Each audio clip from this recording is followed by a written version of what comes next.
దేశవ్యాప్తంగా ఎన్నికల నగరం మోగింది. తెలుగు రాష్ట్రాల్లో ముఖ్యంగా చెప్పుకోవాలంటే ఆంధ్రప్రదేశ్, తెలంగాణలో కూడా ఎన్నికల నగరం మోగింది. ఈరోజు చూసినట్లయితే 175 నియోజకవర్గాల్లో వైసీపీ తన అభ్యర్థులను అయితే ప్రకటించింది. ఇంకా టీడీపీ అయితే కొంతమంది అభ్యర్థులను ఇంకా ప్రకటించాల్సింది ఉంది.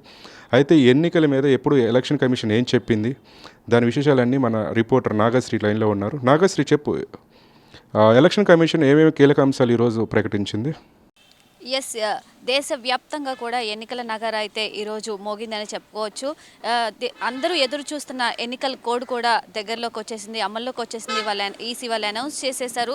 సో అలాగే వైసీపీ వాళ్ళు కూడా ఈరోజు 175 స్థానాలు 175 కూడా అభ్యర్థుల ప్రకటన జాబితా కూడా విడుదల చేసేసుకున్నారు. అలాగే కూటమి ఏదైతే ఉందో చంద్రబాబు, బీజేపీ అలాగే జనసేన వాళ్ళు కూడా అంటే అభ్యర్థులను ప్రకటించే పనిలోనే ఉన్నారు. ఈలోపే ఎన్నికల నగారా కూడా వచ్చేసింది. అలాగే లోక్సభ ఎన్నికలకు అలాగే ఏపీలో ఎన్నికలకు కూడా వాళ్ళు డేట్ ఇచ్చేయడం జరిగింది. సో దేశవ్యాప్తంగా కూడా ఎన్నికల నగారా అయితే మోగుతుంది. ఫస్ట్ మనం చూసుకున్నట్లయితే మనం ఏపీలో షెడ్యూల్ చూసుకున్నట్లయితే నోటిఫికేషన్ విడుదల వచ్చేసి తేదీ వచ్చేసి ఏప్రిల్ 18వ తేదీని ఇచ్చారు.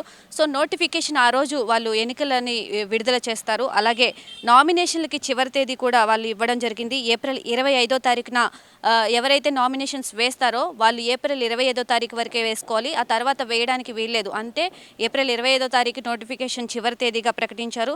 అలాగే నామినేషన్ పత్రాల పరిశీలన కూడా ఏప్రిల్ 26వ తేదీ వరకు వాళ్ళు ఏవైనా ఉంటే ఆ పత్రాల పరిశీలన ఉంటుంది కదా.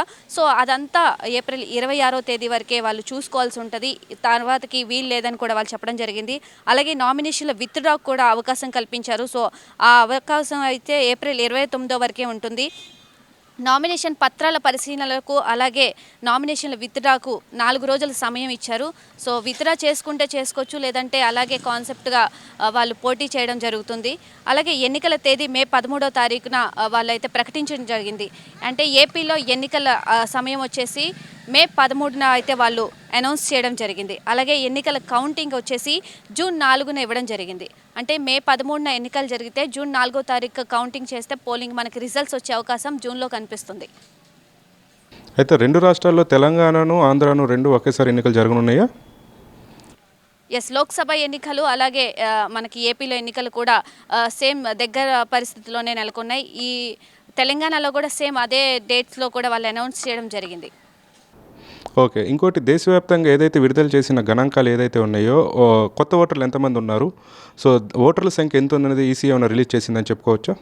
సో దేశవ్యాప్తంగా ఓటర్ల జాబితా అయితే విడుదల చేశారు. దేశవ్యాప్తంగా 90 కోట్ల పైన ప్రజలు ఓటు హక్కును వినియోగించుకొని ఉన్నారు. అందులో పురుషులు కూడా 45 కోట్ల మంది, అలాగే స్త్రీలు కూడా 45 కోట్ల మంది. దగ్గరలోనే ఇంచుమించు దగ్గరలోనే 90 కోట్లకు పైగా ఎన్నికల కోడ్ను అలాగే ఎన్నికల ఓటు హక్కును వినియోగించుకొని ఉన్నారు. అయితే ఇక్కడ చూసినట్లయితే ఏదైతే వైసీపీ విడుదల చేసిన 175 మంది ఎమ్మెల్యేల అభ్యర్థులు ఎవరైతే ఉన్నారో దాని మీద లోకేష్ అనేది కామెంట్ చేశాడు. మునిగే పడవపైకి ఎక్కుతున్న ఎమ్మెల్యేలు అంటూ కామెంట్ చేశారు. ఇది కాక లోకేష్ కాక టీడీపీ నుంచి చంద్రబాబు కానీ నరేంద్ర మోడీ కానీ ఏమైనా కామెంట్ చేశారా? ఎస్, చంద్రబాబు నాయుడు కూడా స్పందించడం జరిగింది. ఇది ఎన్నికల నగరం ముందుగానే స్టార్ట్ అయింది, నవతరం అనేది స్టార్ట్ అవుతుంది. సో వైసీపీకి గుడ్ బై చెప్పే సమయం కూడా ఆసన్నమైందని ఆయన సోషల్ మీడియా వేదికగా ట్వీట్ చేయడం జరిగింది. ఈసీఈ వాళ్ళు అనౌన్స్ చేయగానే ఆయన ఇమ్మీడియట్గా సోషల్ మీడియా ద్వారా ప్రజలకి ఆయన ఇవ్వడం జరిగింది. వైసీపీకి గుడ్ బై చెప్పే సమయం కూడా ఆసన్నమైందని చెప్పారు. అలాగే 175 స్థానాల్లో వాళ్ళు గెలవలేరు, మేము ఖచ్చితంగా గద్దె దించుతాము, మేమే గద్దెక్కుతామని కూడా వాళ్ళు స్పష్టంగా తెలియజేస్తున్నారు. అలాగే నరేంద్ర మోడీ కూడా స్పందించారు దీని మీద. ఎన్నికల కోడ్ వచ్చిందని చెప్పి ఆయన కూడా ట్వీట్ చేయడం జరిగింది. Okay, thank you Nagasri. Over to Hyderabad studio.